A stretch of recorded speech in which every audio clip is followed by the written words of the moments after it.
Having left Whiskey Peak with the goal to save a nation and a target on their heads put there by Baroque Works, the Straw Hats, accompanied by Princess Vivi of Alabasta and her ultra spot-billed crew, follow the log pose to their next destination, the apparently dangerous island of Little Garden. Doesn't sound too dangerous to me. How will Oda use this island to further expand the world he's created? What new heights will he reveal? And what does Usopp's dream of becoming a brave warrior of the sea actually mean? Oda's about to add a giant new building block to the world of One Piece, but that's what we should expect during the Grandeur of Alabasta. Writing this script as Elbaf is currently being released puts me on edge just a little. I mean, Little Garden has some great depth to it, but who knows if Oda just drops a chapter next week that completely overturns my entire understanding of things that occur in this arc. What if I miss a panel to throw into the chest? Oh well, I guess that's just part of the fun. We start off the chapter en route to Little Garden, a more peaceful journey than the one going to Whiskey Peak, and as Vivi describes, that's because the Red Line has several magnetic fields which cause the surrounding waters to be even more turbulent than the rest of the Grand Line. The crew are all relaxed, and I love this panel where Zoro is so chill he lifts his leg to cheer. Karoo also seems like he's fitting in with the crew quite well. Vivi is, however, on edge. She's on a pirate ship with relative strangers trying to make it back to her kingdom before civil war delivers it into the hands of Baroque Works, and she's being targeted by one of the 7 warlords of the sea. So she doesn't quite get how everyone else can be so relaxed. But Nami, someone who was in the same position back on the East Blue, reassures her, with these people everything just seems like it's going to be alright. It is the going merry, after all. Then, Giant Dolphin. Oda is not so subtly preparing us for what is to come. The crew sail into Little Garden, its ancient giant trees, its strange wildlife, a booming noise, and a tiger falls over dead. We were warned that this place was dangerous. Nami and Usopp agree not to leave the ship, just wait for the log pose to reset and then skedaddle. But Luffy? He smells adventure.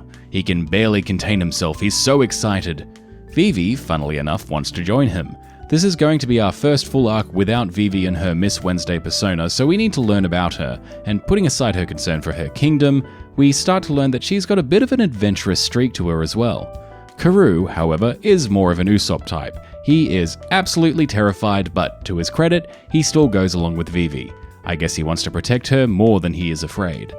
Zoro also decides to go for a walk because this is still early enough in the series that the crew doesn't realize how terrible of an idea that is, and we finally get our first moment of actual competitiveness between him and Sanji. Back during Arlong Park, I established, with some help finding the right words, that Sanji and Zoro are representative of outlooks. Sanji is the passionate one, he works on emotion. Zoro is the stoic one, he works on logic. That's not to say that Sanji can't be logical and Zoro can't be emotional, but that's the broad strokes of their differences. This caused them to clash on the topic of Nami's betrayal. Zoro took the information logically and Sanji reacted emotionally, and the two were put into conflict for their difference of views. Now the famous Zoro-Sanji rivalry has been pretty quiet since then, but finally we see the real beginning of it. Since the crew left in a hurry from Whiskey Peak, they couldn't stock up on their food, so Sanji asks Zoro to bring back anything that looks edible. Zoro agrees, but then adds the line, whether intentionally to rile up Sanji or not, "I'll bag something you could never kill." Now, did he say this to intentionally push Sanji's buttons? Or did Zoro just state this as a matter-of-factly according to his logic, like, yeah, of course, I'll bring back something you could never beat, I just took out 100 bounty hunters. Sanji, true to himself, reacts emotionally. He takes this as a slight, as a challenge. And it's great. Zoro is so calm and matter-of-fact with all of this exchange. His laid-back, casual hands in pockets. Sanji is emotive, defiant in posture, pointing exaggeratedly. Even his speech bubbles are spiky. And so the two leave the ship on their hunting competition. Then there were two. The, for now, weakling duo. I love the pair's realization that, oh no, the strong ones have all left. As we cut between Luffy and Vivi discovering prehistoric creatures, Nami desperately searches her bookshelf. Vivi explains that, due to how the islands of the Grand Line are so isolated from one another, they can develop independently. Some islands may appear to be stuck in time, while others can seem like they're in the future. It's a nice little tidbit that really allows Oda to expand on what kind of islands can exist on the Grand Line, and really the answer is any. They can have different climates, and now they can be seen in different time periods, and have completely different cultures. Oda is not restricting himself on what locations are available to explore in the world he has created. At least, not on the Grand Line anyway. Before Nami can tell Usopp her findings, a giant shadowy figure appears, and we get an excerpt from the book, Bragmen. The reason this island is called Little Garden isn't because humans think it's small, but because it is little compared to those who live there, the giants. So, what does this first chapter tell us about the upcoming arc?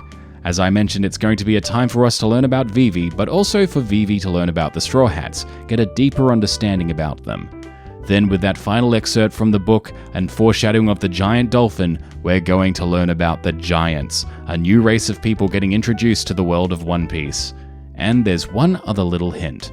The Bragmen book is labeled as fiction romance, but it doesn't seem to be fiction at all, so mayhaps there will be a hint of fiction becoming reality.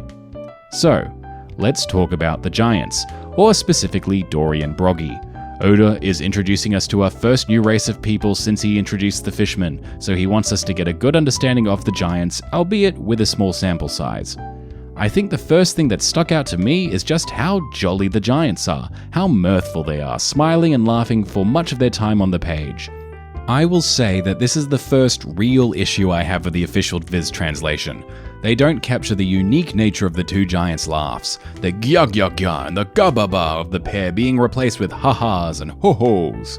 That issue aside, their cheerfulness does indeed shine through, as does their good nature. Broggy's first act is asking if Usopp and Nami have ale and then inviting them to feast and treating the pair as his guests. Dorry arguably saves Luffy's life by rescuing him after he's been swallowed by a dinosaur, a panel that is mighty familiar to those up to date, and also invites Vivi and Luffy as guests and shares a meal with them. Despite Usopp, Nami, Vivi, and Karoo's abject terror, Dorry and Broggy treat them well, and they share their information freely. It may just be the confidence allowed to them by virtue of overwhelming strength, but our first introduction to the Giants is that they are generally happy, laughing, and good-natured. But by far the most important thing that Oda wishes to stress about the Giants is this: they are a race of beings of which honor holds almost singular importance. They live by a moral code and they do not stray from that code. The code also seems to be derived from religious practices from their village, which, golly does that line hold more significance nowadays, but the basis of their moral code notwithstanding, the fact that it holds such significance in their lives is paramount. Dorry and Broggy's duel, a duel that has lasted 100 years, is difficult to grasp. Even Luffy, who has a sort of emotional understanding that often goes underappreciated, collapses on the ground as he tries to wrap his mind around the Giants' duel. Vivi misunderstands. She thinks it's a fight for vengeance, of hatred, that the two wish to kill each other. That makes sense for her. She's on a quest to stop a civil war in her country. A civil war has causes, it has sides, motivations, it has reasoning. It has to, or otherwise her journey to stop it would be pointless. She's fixated on the cause of the duel. But Luffy understands that this is a fight of honor. The initial reasons don't matter, though even if he understands, it's still so much. When he says too much, too big, he's not talking about the size of the combatants, he's talking about the scale of how important this duel is to the Giants, how long 100 years is to single-mindedly hold onto that honor.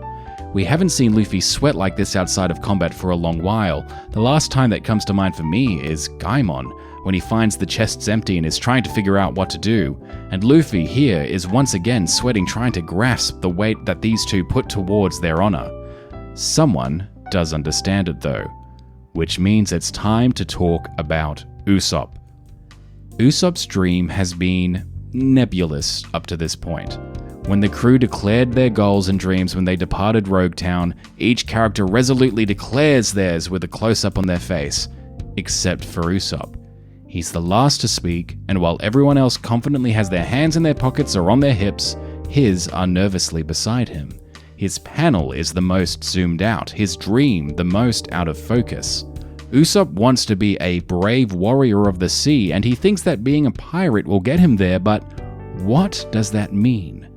I made a point to show that Usopp has already been depicted as brave during his introductory arc, and I've heard many say that Usopp's dream has already been fulfilled because he shows ample bravery throughout the series. But Usopp doesn't see it that way, and we need to see how Usopp sees it. And what finally clarifies Usopp's dream to not just the audience but to the man himself is seeing Dorry and Broggy fight. Funnily enough, Nami doesn't get it, and when Usopp explains it, I'm not sure Broggy gets it either, because it's something deeply personal to Usopp. I do love, though, that Nami recognizes that seeing the giants fight is important to Usopp, so she stays with him despite wanting to leave herself, which I think is a lovely character detail. So, what does Usopp mean when he says he wants to be a brave warrior of the sea? When he says he wants to be like Dorry and Broggy? And why don't other people understand him? Let me guide you through the mystery and tell you what I believe. Usopp from the beginning has wanted to be recognized by others. He exaggerates and tells tall tales because he wants others to admire him. He wants to be seen as a somebody. Whether it was his bluffs about the thousands of men under his command, the stories he told Kaya about his grand adventures, or his real, genuine joy at being able to defeat one of the fishmen, Usopp only feels validated if he is validated by others. But now he sees something completely different. Two beings alone on an island for 100 years. There is no one to validate them, no one to recognize their greatness. If one were to succeed, the only other witness to their success would be a corpse. No one will reward them, no one even knows why they fight. Rather, many of those that observe them think that what they're doing is stupid and pointless. Their actions lower the amount of respect they have in others' eyes. That is okay though, because unlike Usopp, Dorry and Broggy do not need recognition from anybody other than themselves. As Usopp says, it is as though each of them has a flag on their chest that says warrior, and they refuse to let them be torn off. The apparent pointlessness of their fight is the point. This is what Usopp sees. He sees what it means to have honor in yourself, in your own way of life. This is what makes Usopp's dream a grand dream, worthy of standing aside such lofty goals as finding the All Blue, mapping the world, becoming the greatest swordsman, and becoming the Pirate King. Its difficulty is on par with those of his peers. It is not merely being brave, but a mission to change his mindset, to remove self-doubt, and to free himself of the shackles of requiring the affirmation of others. It's a dream of being able to be proud of himself. In a story of grand and wondrous dreams and goals, Usopp's dream is a grand but incredibly human goal. It's something that real people in the real world struggle with today. Having confidence in yourself, being happy and proud of who you are, not living a life comparing yourself to others to determine whether you are successful or not. This is why the people around him don't seem to understand. Broggy is already self-assured, and Nami is confidently moving towards her own dreams. It's something that to some people is incredibly easy, something that comes naturally. Some people don't care what others think and can live their lives confidently without the validation of others. Usopp just isn't one of those people. Yet. But he dreams that one day he will be, as impossible as it may seem to his current self. That's what he means when he says he wants to be a brave warrior of the sea. This is why he admires his father, who, to others, may seem like a scumbag for abandoning his wife and child to pursue the pirate life, but Usopp sees someone who didn't care about how others saw him. Usopp saw someone confidently living the life he wanted to live. That is Usopp's dream. As we established during Usopp's introduction, Usopp's stories and tall tales were his way of dreaming, the way that he built up this idealized version of himself, the person that he wants to be. So what happens in the arc when Usopp finally realizes what his dream is, when he's finally able to define what a brave warrior of the sea is? Usopp's dreams start to come true. For the first time in this series, we can finally pull a panel out of the treasure chest. As the Straw Hats leave the island, they are confronted by the Island Eater, a giant goldfish with poops as big as an island, and Usopp gets a familiar feeling. Indeed, it's Usopp's tall tale that he told Kaya many chapters ago. His dreams are finally becoming a reality. Much like the fiction romance of brag men, tales told by people that were bragging, exaggerating, things that other people didn't believe, Usopp becomes a modern brag man, and his tall tales too are becoming reality before our very eyes. There is something else we begin to learn by the end of this arc, something appropriate in an arc centering around the introduction of the giants, and that is scale. We see the highest bounty we've seen thus far in the series, 100 million for each of the two giants, on a poster that itself is 100 years old. This is even higher than the old bounty of Sir Crocodile, one of the 7 warlords of the sea. Even without modern knowledge, it'd also be prudent to point out that this bounty is 100 years old, and monetary inflation aside, it's not as though these two have been slacking off in the intervening years. They have been fighting each other in life or death combat every single day, sometimes multiple times a day, without fail. Two monoliths of a prior age sharpening each other's skills, despite blunting each other's weapons. Then we get to see the true power of this prior age, an age before the age of Roger, the legendary spear of the Giants of Elbaf. Despite their old and rusted weapons, despite the injuries they've sustained during the arc, with a bellowing Hakoku sovereignty, the pair pierce through a beast capable of eating entire islands, one that even makes the two of them seem small in a single mighty blow, even managing to blast a hole through the sea itself. Luffy once again can't say much more than, "It's huge, so huge. This world that he is adventuring through expanded once again in scope." Meanwhile, Usopp is moved to tears at the strength of the two that have now become his heroes. In repayment to those who have saved their honor, Dorry and Broggy shattered their loyal but rusted and weakened weapons. But as the volcano erupts once more, it does not mean their duel has concluded. Though it's certainly going to be difficult to win a battle to the death with nothing but their fists. They may need to pause to get a fresh pair of weapons sometime in the far future. Both Luffy and Usopp are inspired, and they can't wait to get to Elbaf to visit the land of the giants. Surely that's not going to take over 20 years to happen. Before I wrap, there are some more great gems of information and some important themes that we learn in regards to the giants.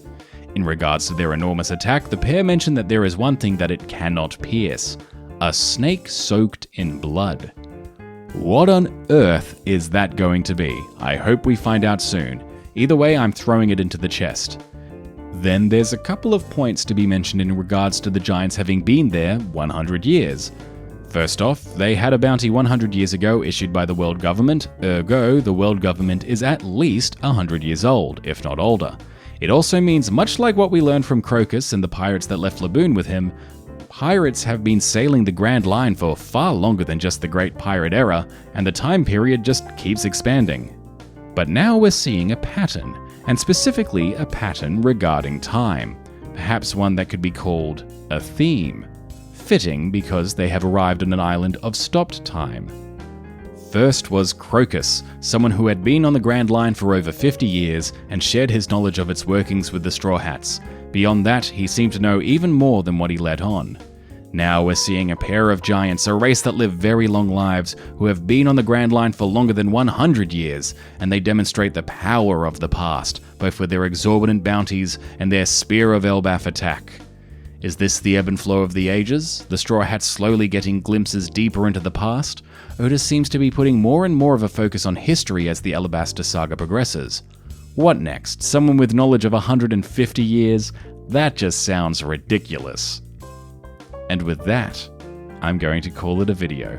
But that's not all of Little Garden though, there's still so much more to talk about, which means I'm going to cover it next video. Yes, this saga's first two-parter. I've still got to talk about Mr. 3 and Baroque Works, Zoro not losing, Sanji taking on the moniker of Mr. Prince, and so much more.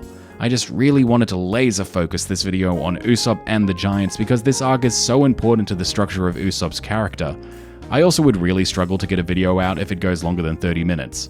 What do you think of my interpretation of Usopp's dream? I'd love to hear your own interpretations in the comments. I'm so thankful for all the positive feedback I've been getting so far. It really helps keep the motivation chugging along because it's not I attempt new things, it's we attempt new things. Thank you for watching and I hope you have a fruitful day.